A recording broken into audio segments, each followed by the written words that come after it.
Hi everyone, this is doctor Sahithi. మనకి చేతులు కాళ్ళు ఎక్కువగా స్వెల్లింగ్ వస్తుందంటే సింపుల్ రీజన్స్ అయినా అయి ఉండొచ్చు, కాంప్లెక్స్ రీజన్స్ అయినా అయి ఉండొచ్చు. సింపుల్ అంటే ఎక్కువగా సాల్ట్ తీసుకున్నప్పుడు బాడీలో సాల్ట్ ఎక్కువ అవ్వడం వల్ల, లేదంటే చాలాసేపు కూర్చున్నా నిలబడుకున్నా, లేదా ప్రెగ్నెన్సీ వల్ల కూడా ఇలా స్వెల్లింగ్ రావచ్చు.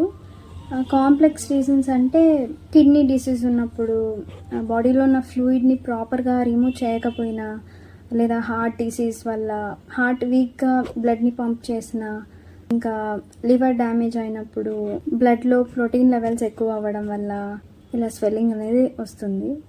ఇంకా అదర్ రీజన్స్ అంటే థైరాయిడ్ ఇష్యూస్ వల్ల, లేదా ఇన్ఫెక్షన్స్ ఉన్న, లాంగ్ టర్మ్గా అలోపతిక్ మెడిసిన్స్ వాడుతున్నా ఇలా స్వెల్లింగ్ వస్తుంది. సో స్వెల్లింగ్ అనేది ఎక్కువ రోజులైనా తగ్గకపోయినా, లేదా స్వెల్లింగ్తో పాటు ఆయాసం ఉండి నీరసంగా ఉండడం, ఇంకా చెస్ట్ పెయిన్ ఉన్నా అస్సలు ఇగ్నోర్ చేయకండి, వెంటనే ట్రీట్మెంట్ తీసుకోండి. I hope you find the information helpful. For more health facts, subscribe to homeopathy.